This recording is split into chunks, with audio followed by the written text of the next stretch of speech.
Assalam alaikum wa rahmatullahi wa barakatuh. Avant de continuer à regarder cette vidéo, j'ai besoin que tu fasses quelque chose pour moi. Prends une seconde, pose ton téléphone sur ta poitrine, ferme les yeux, et dis simplement, en silence, ces mots. Ya Allah, guéris ce que personne ne voit en moi.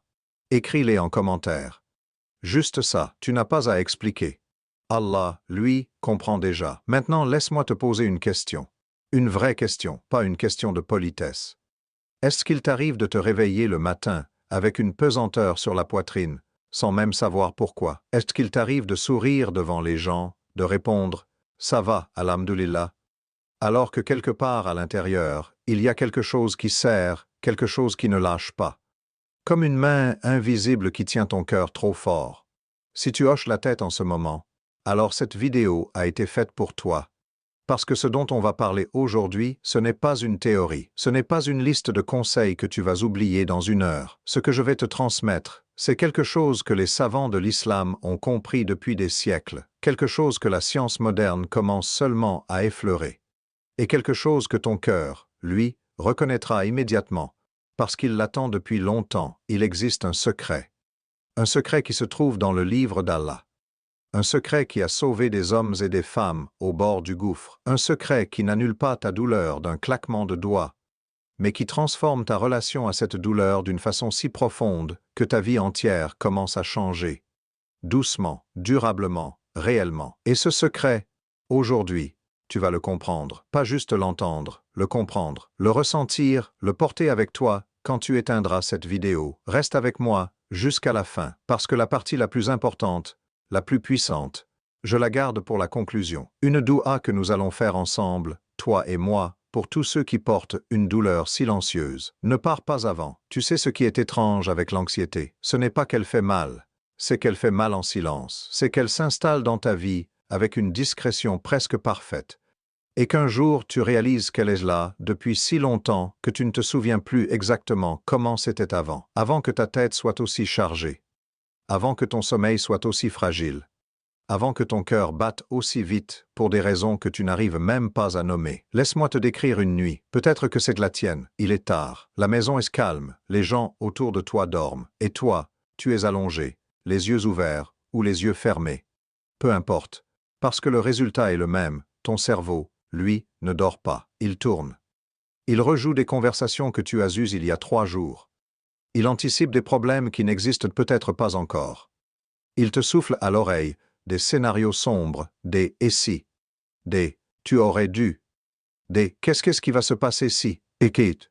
Et tu essaies de le faire taire, ce cerveau. Tu te retournes dans ton lit, tu regardes ton plafond, tu prends ton téléphone, puis tu le reposes. Et la pensée revient, toujours. Ce n'est pas de la faiblesse. Je veux que tu entendes ça clairement. Ce n'est pas de la faiblesse. Ce que tu vis, des millions de personnes le vivent en ce moment même, sur cette terre, dans cette même obscurité silencieuse, des hommes forts, des femmes courageuses, des croyants sincères, des gens qui prient, qui font des efforts, qui aiment Allah, et qui malgré tout se retrouvent avec cette douleur diffuse dans la poitrine, cette fatigue qui ne part pas même après une nuit de sommeil, ce sentiment étrange d'être à la fois présent dans leur vie et absent d'eux-mêmes. L'anxiété, elle ne choisit pas ses victimes selon leur force ou leur foi. Elle s'infiltre dans les cœurs les plus sincères. Elle s'accroche aux âmes les plus sensibles. Et souvent, les gens qui souffrent le plus en silence sont exactement ceux qui, en surface, semblent les plus solides. Tu connais cette fatigue particulière, celle qui n'a rien à voir avec le manque de sommeil. Cette fatigue de porter des choses que personne ne voit, de gérer des émotions que personne ne soupçonne, de continuer à avancer,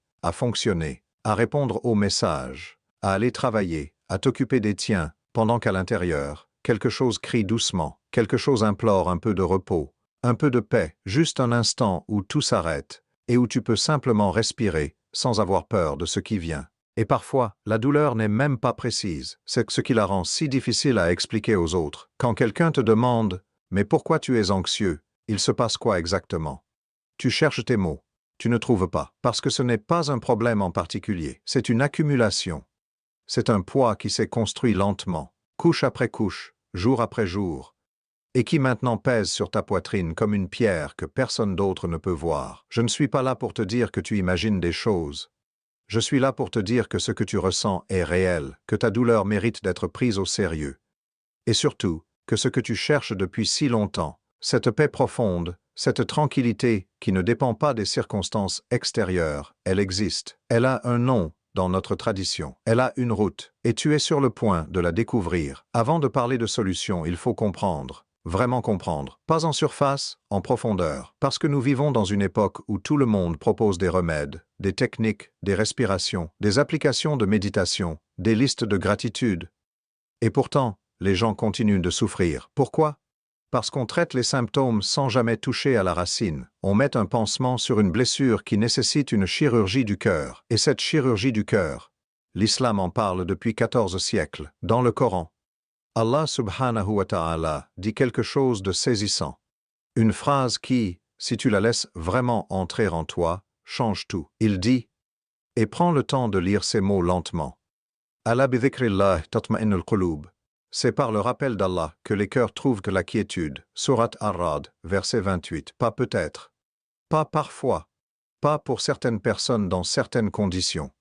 Allah dit, c'est par son rappel que les cœurs trouvent de la quiétude. Point. C'est une affirmation absolue, un principe cosmique, une loi aussi réelle que la loi de la gravité. Si ton cœur est agité, si ton âme est en désarroi, si l'anxiété t'écrase, il y a une déconnexion. Quelque part, le lien s'est effiloché. Et attention, parce que c'est ici que beaucoup de gens se trompent, cette déconnexion ne signifie pas que tu es un mauvais musulman. Elle ne signifie pas qu'Allah t'a abandonné. Elle ne signifie pas que tu as fait quelque chose d'impardonnable. La déconnexion dont je parle est subtile.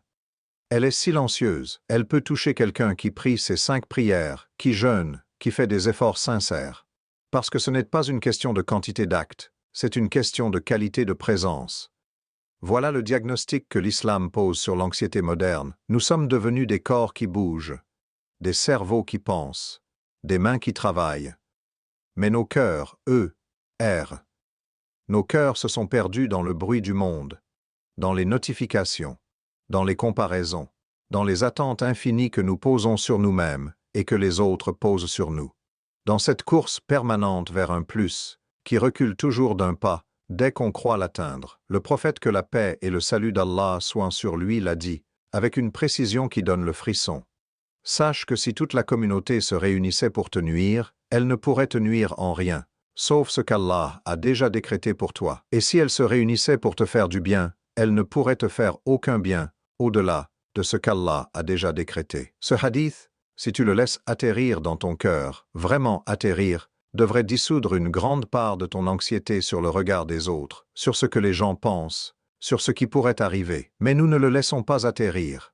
Nous l'entendons. Nous hocher la tête. Et 5 minutes plus tard, nous retournons à nos inquiétudes. Pourquoi? Parce que savoir n'est pas suffisant. Il faut que la connaissance descende de la tête jusqu'au cœur. Et ce voyage, de la tête au cœur, c'est précisément le travail spirituel que l'islam appelle « Tazkiyatan nafs ». La purification de l'âme, l'anxiété, dans cette lumière, n'est pas un ennemi, c'est un messager, c'est ton cœur qui frappe à ta porte et qui te dit « Il me manque quelque chose, je suis nourri de tout, d'informations, de distractions, d'occupations, sauf de ce dont j'ai réellement besoin. » Comme un corps qui souffre de carence en fer, non pas parce qu'il est défectueux, mais parce qu'il ne reçoit pas l'élément vital dont il a besoin pour fonctionner. Ton cœur souffre d'une carence en présence divine, et cette carence, elle se manifeste exactement par ces symptômes que tu connais.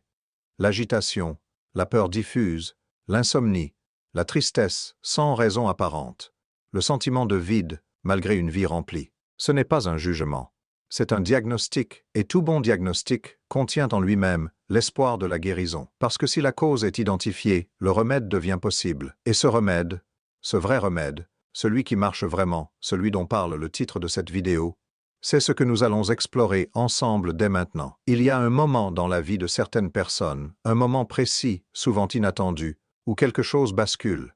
Pas de manière spectaculaire, pas avec des éclairs ni des trompettes, mais doucement, profondément, comme une clé qui tourne dans une serrure qu'on n'avait jamais réussi à ouvrir.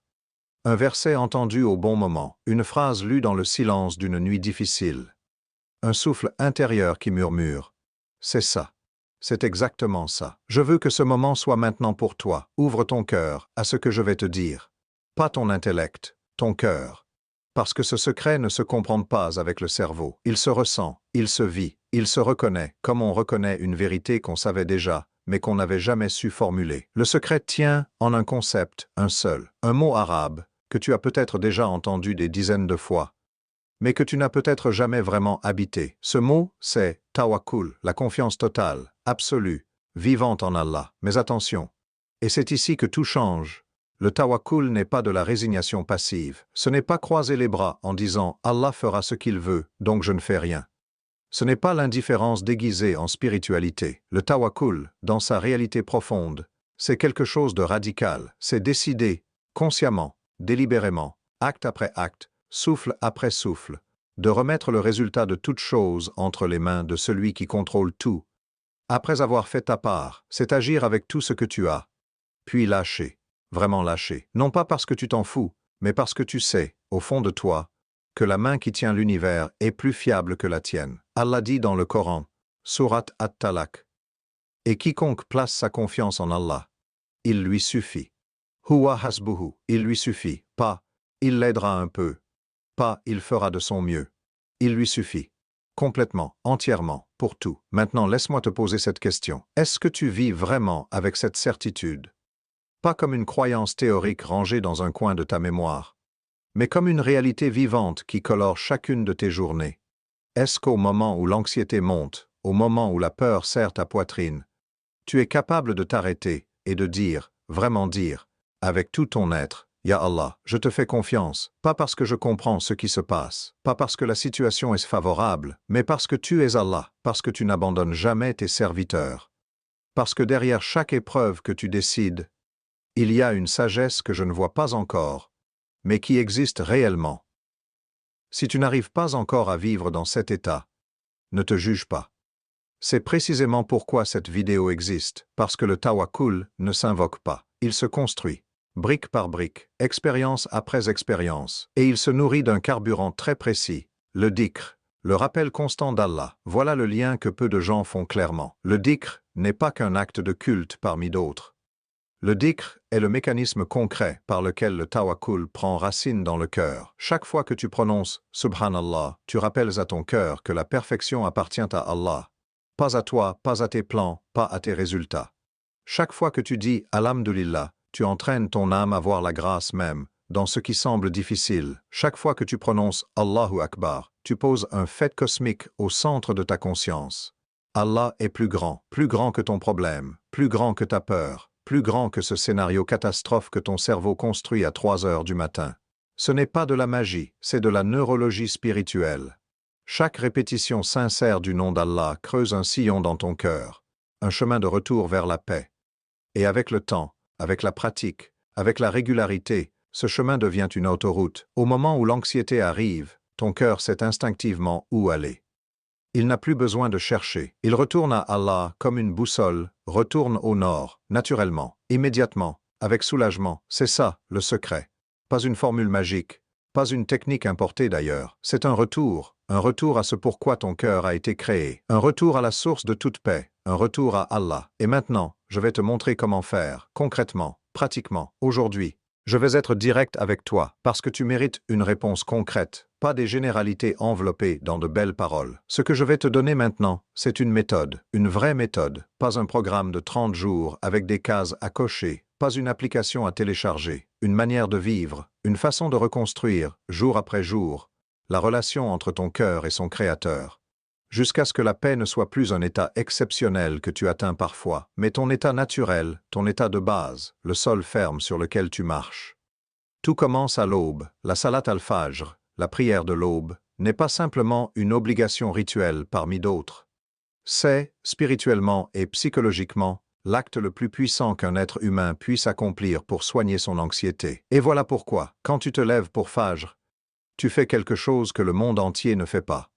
Pendant que la majorité dort, pendant que tout est encore dans l'obscurité et le silence, toi tu te lèves et tu te tiens devant Allah. Tu commences ta journée, non pas par ton téléphone, non pas par les nouvelles, non pas par la liste de tout ce que tu dois faire, mais par une déclaration d'appartenance. Tu dis, avec tout ton corps prosterné, « Je t'appartiens » avant d'appartenir à mon travail, à mes problèmes, à mes peurs, à mes obligations, je t'appartiens. Cette seule décision, se lever pour Fajr avec intention et présence, change l'architecture émotionnelle de toute ta journée. Les études sur le cortisol, l'hormone du stress, montrent que les premières heures du matin sont déterminantes pour le niveau d'anxiété de la journée entière. Notre tradition le savait bien avant de la science. Le prophète, que la paix et le salut d'Allah soient sur lui, a dit: « Mon Seigneur, bénis mon peuple dans ces matins. Le matin est sacré, ce que tu en fais trace le reste, mais la prière seule, aussi précieuse soit-elle, doit être accompagnée. » Et c'est là qu'intervient la deuxième pierre de la méthode. Les adhkars du matin et du soir, les adhkars. Ces invocations et formules de rappel transmises par le prophète, que la paix et le salut d'Allah soient sur lui, ne sont pas des récitations mécaniques, ce sont des boucliers. Ce sont des médicaments, chacun d'eux a été enseigné par celui qui connaissait le mieux la nature humaine, le cœur humain, les faiblesses humaines. Quand tu lis, chaque matin, Ayat al-Kursi, ce verset qui décrit la grandeur absolue d'Allah, sa connaissance infinie, sa garde permanente sur toute chose, tu n'es pas en train de réciter un texte. Tu es en train de te rappeler, à toi-même, au plus profond de toi-même, qui est réellement aux commandes. Et ce rappel a un effet direct, mesurable, réel sur le niveau d'anxiété que tu porteras dans ta journée. Quand tu dis « A'udhu bi kalimatillahi tammati min sharri ma khalaq » je cherche refuge dans les paroles parfaites d'Allah contre le mal de ce qu'il a créé. Tu n'es pas en train de réciter une formule. Tu es en train de poser un acte de confiance. Tu dis « Je sais qu'il y a des choses dans ce monde qui peuvent me blesser. Et je sais aussi que la protection d'Allah est plus grande que tout ce qui pourrait me menacer. » C'est une posture intérieure, et cette posture, répétée matin et soir, avec présence et conscience, transforme progressivement ta façon de percevoir le monde. Les menaces semblent moins absolues, les peurs semblent moins insurmontables, non pas parce que ta situation a changé, mais parce que toi, tu as changé. La troisième pierre de la méthode, c'est ce que j'appelle la pause de conscience. Plusieurs fois dans la journée, pas 20 fois, pas 10 fois, 3 fois suffit pour commencer. Pose-toi, juste un instant, 30 secondes, 1 minute, et dis, intérieurement ou à voix basse, « Hasbi Allahu wa ni'mal wakil, Allah me suffit, et il est le meilleur des garants. » Ce n'est pas une formule de résignation, c'est une réinitialisation. C'est couper le circuit de l'anxiété au moment où il s'emballe, et reconnecter ton cœur à sa source de stabilité. Le prophète Ibrahim alayhi salam a prononcé ces mots précis au moment où il était projeté dans le feu. Pas après, pas une fois sorti, sain et sauf dans le feu. Et Allah a dit au feu, « Sois fraîcheur et paix pour Ibrahim. » La paix n'est pas venue après la disparition du danger. Elle est venue dans le danger. C'est ça, la promesse, c'est ça, la réalité du tawakkul vécu. Et la quatrième pierre, peut-être la plus négligée, la plus sous-estimée, c'est la qualité de tes pensées sur Allah. En arabe, on appelle ça « husn addan billah », avoir une bonne opinion d'Allah. Allah dit dans un hadith qudsi, et écoute bien ces mots, parce qu'ils sont parmi les plus bouleversants de toute notre tradition. Je suis tel que mon serviteur pense de moi. Je suis tel que mon serviteur pense de moi. Si tu penses qu'Allah t'a oublié, tu vivras comme quelqu'un qu'Allah a oublié. Si tu penses qu'Allah est avec toi, qu'il voit ta douleur, qu'il connaît ton effort, qu'il prépare pour toi quelque chose que tu ne peux pas encore imaginer, tu commenceras à vivre dans cette lumière. La réalité ne change pas immédiatement, mais ta façon de la traverser, elle, change du tout au tout. Voilà la méthode. Fajr avec présence, adhkar matin et soir avec conscience, pause de dhikr dans la journée. Et husn ajdan, une bonne opinion constante, entretenue, choisie d'Allah. Ce n'est pas compliqué, mais c'est exigeant, parce que ça demande une chose que notre époque rend difficile. La régularité dans le calme, la constance dans la discrétion, la persévérance dans ce que personne ne voit. Mais toi, tu en es capable. Et pour te prouver que cette voie est réelle, laisse-moi maintenant te parler de ceux qui l'ont marché avant toi. Il y a une erreur que nous faisons souvent quand nous lisons les histoires des prophètes dans le Coran. Nous les lisons comme des récits du passé, comme des événements historiques lointains, appartenant à des hommes d'une autre époque, d'une autre nature, presque d'une autre espèce, des hommes si proches d'Allah, si élevés spirituellement que leurs épreuves semblent appartenir à un autre registre que le nôtre. Et en faisant cela, nous passons à côté de l'essentiel, parce que Allah n'a pas mis ces histoires dans le Coran pour nous impressionner. Il les a mises pour nous guérir. Il dit lui-même dans Sourate Hud, Et tout ce que nous te racontons des nouvelles des messagers, c'est pour affermir ton cœur. Pour affermir ton cœur. Pas ton intellect, pas ta mémoire, ton cœur. Ces histoires, ce sont une médecine. Et comme toute médecine, elles ne fonctionnent que si on les prend vraiment. Alors prends-les avec moi, maintenant. Pense à Yunus, alayhi as-salam, un prophète d'Allah, un homme choisi, aimé, envoyé. Et pourtant, il s'est retrouvé seul, dans l'obscurité absolue, au fond de l'océan, dans le ventre d'une baleine. Pense à ce que cela signifie concrètement. Pas de lumière, pas d'espace, pas d'issue visible, une situation objectivement sans espoir selon toute logique humaine. Si quelqu'un avait le droit de se sentir abandonné, de sombrer dans le désespoir, de laisser l'anxiété le dévorer, c'était lui, dans ce moment précis. Et qu'a-t-il fait? Le Coran nous le dit avec une précision bouleversante. Il a dit « La ilaha illa anta, subhanaka, inni kuntu minadh zalimin » Il n'y a de Dieu que toi, gloire à toi, j'ai été parmi les injustes. 3 choses dans une seule phrase. Une affirmation de l'unicité d'Allah, une glorification de sa perfection et une reconnaissance honnête de sa propre faiblesse. Pas de négociation, pas de « Ya Allah, si tu me sors d'ici, je ferai ceci ». Juste une présence totale à Allah, dans l'obscurité totale. Et Allah dit dans le Coran « Nous l'avons exaucé et nous l'avons sauvé de la détresse. » Et c'est ainsi que nous sauvons les croyants.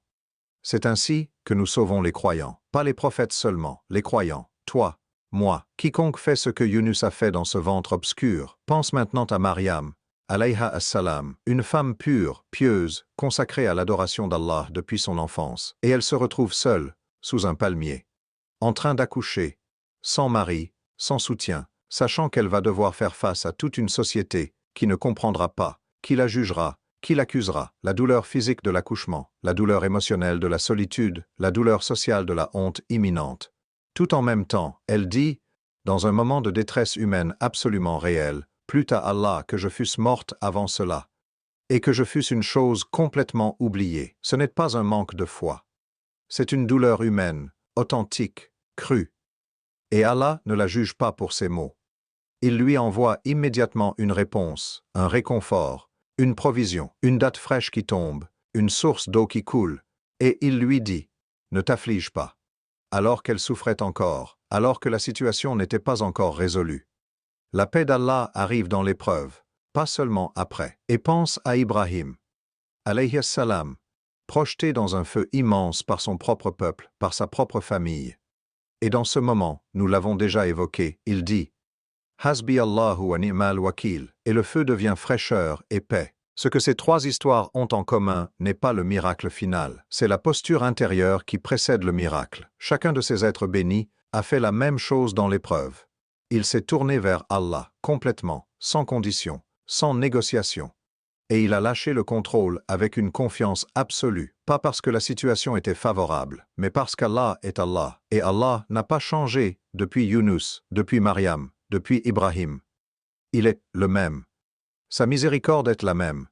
Sa puissance est la même, et sa promesse envers ceux qui se tournent vers lui avec sincérité, elle est la même aussi. Tu sais maintenant ce qu'est le tawakkul. Tu sais comment fonctionne le dhikr. Tu as vu de tes propres yeux, à travers les histoires des prophètes, que cette voie est réelle, qu'elle a été marchée, qu'elle mène quelque part. Et pourtant, il y a quelque chose en toi qui résiste peut-être encore, une voix intérieure, discrète mais tenace, qui dit « Oui, mais pour moi c'est différent » ou « J'ai déjà essayé » ou encore, plus insidieusement, « Je ne mérite peut-être pas cette paix, cette voie. » Il faut qu'on en parle, parce qu'elle est l'obstacle le plus réel sur ton chemin. Pas le manque de temps, pas le manque de connaissances, pas les circonstances extérieures.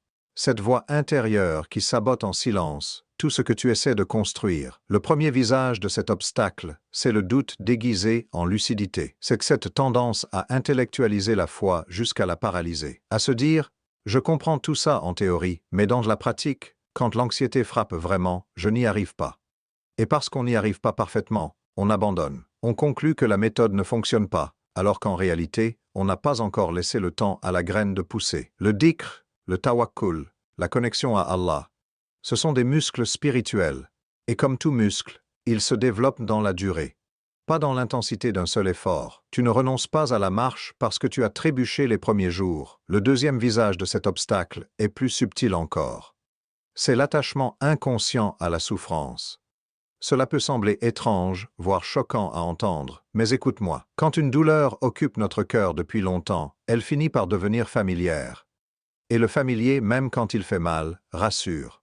Parce qu'on le connaît, on sait comment il se comporte. L'inconnu, même si cet inconnu s'appelle paix, fait peur. Certaines personnes résistent à la guérison non pas parce qu'elles ne la veulent pas, mais parce qu'elles ont oublié comment exister sans leur douleur. Parce que leur douleur est devenue une partie de leur identité. « Je suis quelqu'un qui souffre » est une phrase qui, répétée assez longtemps, devient une prison confortable. Si tu te reconnais dans ces mots, ne te juge pas, reconnais simplement. La reconnaissance honnête d'un obstacle est déjà à moitié le travail de le dépasser. Le troisième visage, et c'est peut-être le plus douloureux à nommer, c'est le sentiment d'indignité spirituelle, cette conviction silencieuse que les autres méritent de la grâce d'Allah, mais pas toi, que tu as trop péché, que tu as été trop loin, que ton cœur est trop endurci, trop abîmé, trop éloigné, pour mériter un retour. Et alors tu n'essaies même pas vraiment, tu fais les gestes, peut-être, mais en dessous il y a cette certitude sourde que ça ne marchera pas pour toi. À cela, Allah lui-même répond dans le Coran avec une clarté qui devrait briser toute résistance. Il dit, dans Sourate Az-Zumar, « Ô mes serviteurs qui avez été excessifs envers vous-mêmes, ne désespérez pas de la miséricorde d'Allah, car Allah pardonne tous les péchés. C'est lui le pardonneur, le très miséricordieux. Tous les péchés, pas certains, pas les petits. Tous, la seule condition était de se tourner vers lui, de revenir. Tu n'as pas besoin d'être parfait pour mériter la paix d'Allah, tu as besoin d'être sincère. Et la sincérité, même imparfaite, même tremblante, même mêlée de doute, Allah la voit, Allah la reçoit, Allah la récompense. L'obstacle intérieur n'est pas une fatalité, c'est une étape.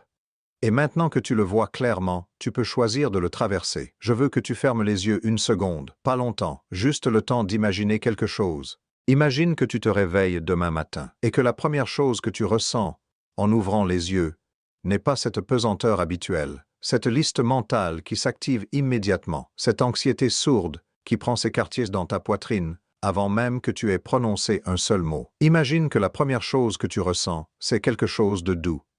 Une sorte de silence intérieur, pas l'absence de problèmes, les problèmes sont toujours là.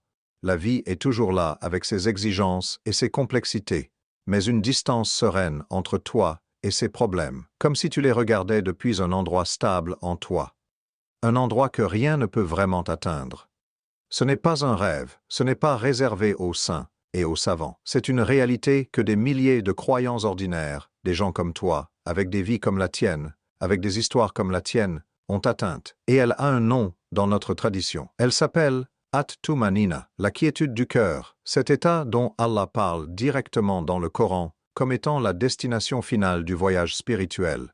Ya ayyatuhan nafsul mutma'inna, irji'i ila rabbiki radiyatan mardiya. Ô âme apaisée, retourne vers ton Seigneur, satisfaite et agréée. Remarque ce que dit Allah. Il ne dit pas « Ô âme parfaite ».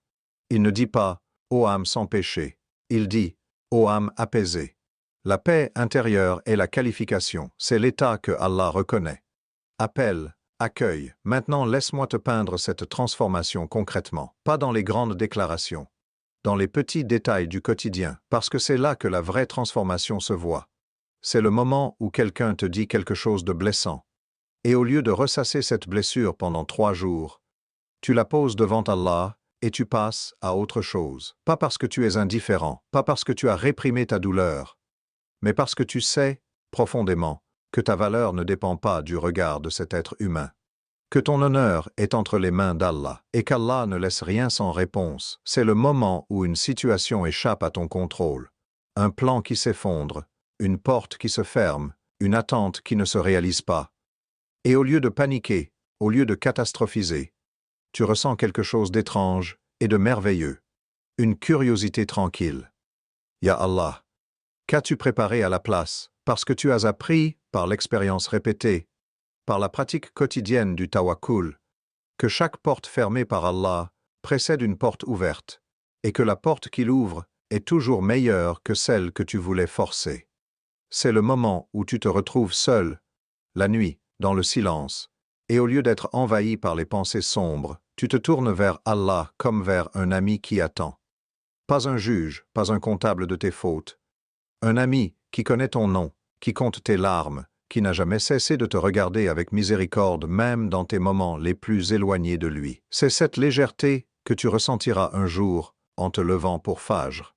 Non plus comme une corvée, non plus comme une obligation pesante, mais comme un rendez-vous que tu attends. Un moment qui t'appartient, un moment où le monde entier est encore endormi et où toi, tu es debout, vivant, présent, devant celui qui t'a créé avec amour. Cette transformation ne se produit pas du jour au lendemain. Elle se construit comme une maison, pierre après pierre, jour après jour, dhikr après dhikr, prière après prière. Il y aura des jours où tu te sentiras proche du ciel, il y aura des jours où tu te sentiras lourd et distant. Les deux font partie du chemin. Les deux sont normaux. Les deux ont été vécus par les meilleurs croyants de l'histoire. Ce qui compte, ce n'est pas d'être parfait. Ce qui compte, c'est de ne pas abandonner la direction, de toujours revenir, de toujours recommencer, parce qu'Allah aime le serviteur qui revient encore et encore, même après avoir trébuché, même après avoir failli, même après avoir douté. Le retour sincère vers Allah est en lui-même un acte d'amour que Allah récompense. Et cette vie-là, cette vie ancrée, apaisée, traversée par la certitude silencieuse qu'Allah est avec toi, elle commence non pas quand tes problèmes disparaissent. Elle commence au moment où tu décides de changer ta relation à ces problèmes. Ce moment peut être maintenant. Il peut être ce soir, il peut être demain matin, au lever du soleil, quand tu te lèves pour Fajr, et que tu dis, pour la première fois vraiment, « Me voici, Ya Allah, je reviens ». Nous sommes presque au bout de ce voyage ensemble. Et avant que tu fermes cette vidéo, avant que la vie reprenne ses droits, et que le quotidien t'emporte dans son courant habituel, je veux que tu fasses quelque chose de simple, quelque chose de petit en apparence, mais qui, si tu le fais avec sincérité, peut marquer le début d'un vrai changement dans ta vie. Ce soir, avant de dormir, pas demain, pas la semaine prochaine, ce soir, prends 5 minutes seulement. Assieds-toi dans un endroit calme, coupe les notifications, pose ton téléphone face contre terre et dis, à voix haute ou dans le silence de ton cœur, ces mots simples. Ya Allah, je reviens vers toi. Je ne sais pas tout faire parfaitement. Je ne suis pas arrivé où je voulais être. Mais je suis là. Et je te fais confiance. C'est tout. Pas besoin d'éloquence, pas besoin de longues formules. Allah entend ce que les lèvres ne savent pas encore prononcer. Il lit ce que le cœur n'arrive pas encore à formuler. Ensuite, demain matin, juste demain matin, ne pense pas à toute ta vie. Pense juste à demain matin, réveille-toi pour Fajr, pas pour être parfait, pas pour transformer ta vie en une nuit, juste pour te lever et te tenir debout devant Allah une fois, avec présence, avec intention, avec ce murmure intérieur qui dit « Je choisis de commencer ma journée avec toi ». Ce sont 2 actes, un ce soir, un demain matin. C'est ta première brique, et si cette vidéo a touché quelque chose en toi, si elle a nommé une douleur que tu portais sans pouvoir la formuler, si elle a allumé une petite lumière dans un endroit qui était sombre, alors fais une chose pour moi. Partage-la, pas pour les statistiques, pas pour la chaîne, mais parce que tu connais quelqu'un, un ami, un frère, une sœur, un proche, qui porte lui aussi une anxiété silencieuse, qui cherche lui aussi une réponse que le monde ne lui donne pas. Peut-être que ces mots sont pour lui. Peut-être que ce partage est ton acte de sadaka de ce jour, et laisse un commentaire. Écris-moi ce que tu ressens. Écris « Je reviens » si tu as décidé de recommencer. Écris « Ya Allah, apaise mon cœur » si tu es encore dans la douleur. Écris simplement ce qui est vrai pour toi en ce moment, parce que cette communauté qui se construit dans les commentaires, ces âmes anonymes qui écrivent leurs douleurs et leurs espoirs, est elle-même une forme de dhikr collectif. Une assemblée invisible de cœurs qui cherchent Allah ensemble. Abonne-toi à cette chaîne si tu veux continuer ce chemin. Non pas parce qu'une notification de plus changera ta vie, mais parce que chaque semaine, nous revenons ensemble à ce qui compte vraiment, à la purification du cœur, à la reconnexion avec Allah, à cette vie intérieure profonde que le monde moderne fait tout pour nous faire oublier. Tu n'es pas seul sur ce chemin, tu ne l'as jamais été. Et maintenant que nous avons tout dit, tout traversé ensemble, il reste la chose la plus importante, la plus belle, la plus vraie. Il reste la doua. Il reste ce moment où nous levons les mains ensemble vers Allah et où nous lui confions tout ce que les mots de cette vidéo n'ont pas pu atteindre. Tout ce qui reste au fond, dans le silence, dans le secret du cœur. Reste avec moi. C'est le moment le plus précieux de tout ce que nous avons partagé aujourd'hui. Lève les mains maintenant, toi qui regardes cette vidéo, où que tu sois, dans ta chambre, dans ta voiture, dans un coin discret de ta journée. Lève les mains, parce que nous allons parler à Allah ensemble. Et Allah, il est proche, plus proche que tu ne le penses, plus proche que ta veine jugulaire, comme il l'a dit lui-même dans son livre. Ya Allah, tu vois en ce moment chaque âme qui regarde cette vidéo. Tu connais son nom, tu connais son histoire, tu connais le poids exact qu'elle porte, ce poids que personne d'autre ne voit, ce poids qu'elle a appris à cacher derrière les sourires et les « ça va, alhamdulillah ». Tu connais les nuits où elle a pleuré seule, tu connais les matins où elle s'est levée sans force mais a continué quand même. Tu connais les prières faites avec un cœur brisé, les supplications murmurées dans le noir, les larmes qui ont coulé en silence vers toi, sans que personne d'autre ne le sache. Ya Allah, sois miséricordieux envers ces cœurs fatigués. Ya Rahman, Ya Rahim, toi dont la miséricorde précède la colère, toi dont la douceur enveloppe toute chose, toi qui as dit que ta miséricorde s'étend sur tout, étends-la sur nous ce soir, sur chacun d'entre nous, sur celui qui doute et sur celui qui croit, sur celui qui est proche de toi et sur celui qui s'est éloigné, mais qui, en regardant cette vidéo, a fait un tout petit pas en direction de ton pardon. Ya Allah, guéris l'anxiété. Guéris cette blessure invisible qui dévore les cœurs en silence. Guéris cette peur diffuse qui réveille tes serviteurs la nuit et ne les laisse pas dormir. Guéris cette poitrine serrée, ces pensées qui tournent, cette fatigue de l'âme qui ne part pas même après le sommeil. Tu es Al-Shafi, le guérisseur. Il n'y a pas de guérison sinon la tienne. Alors guéris, Ya Allah, guéris ce que les médecins ne voient pas, guéris ce que les mots ne savent pas atteindre.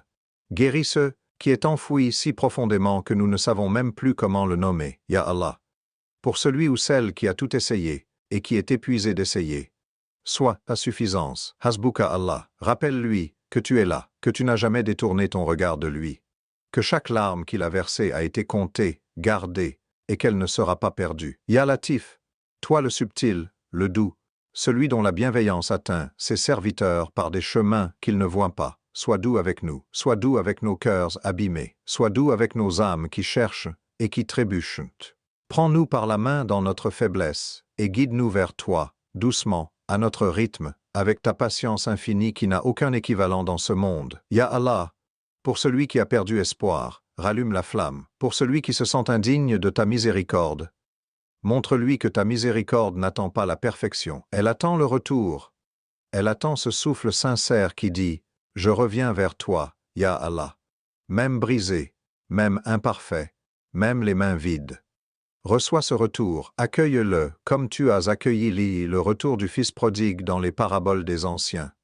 Avec une joie que nous ne pouvons pas concevoir. Ya Allah, remplace l'anxiété par la sérénité, remplace la peur par la confiance, remplace le vide par ta présence, remplace les nuits d'insomnie par le doux sommeil de celui qui a remis son affaire entre tes mains, remplace la solitude par la certitude que tu es là, toujours là, constamment là, infiniment là. Ya Wadud, toi le plein d'amour, aime-nous malgré nos manquements, aime-nous malgré nos oublis, aime-nous malgré toutes les fois où nous t'avons tourné le dos, sans même nous en rendre compte, et par cet amour que tu as pour nous, un amour que nos mères ne peuvent qu'effleurer, attire nos cœurs vers toi, fais que le dhikr devienne notre refuge naturel, fais que la salat devienne notre oxygène, fais que ton nom soit la première chose que nos lèvres prononcent quand la douleur arrive. Ya Allah, pour tous ceux qui ont regardé cette vidéo jusqu'ici, récompense leur patience, récompense leur recherche sincère, récompense chaque minute qu'ils ont choisi de passer à se rapprocher de toi,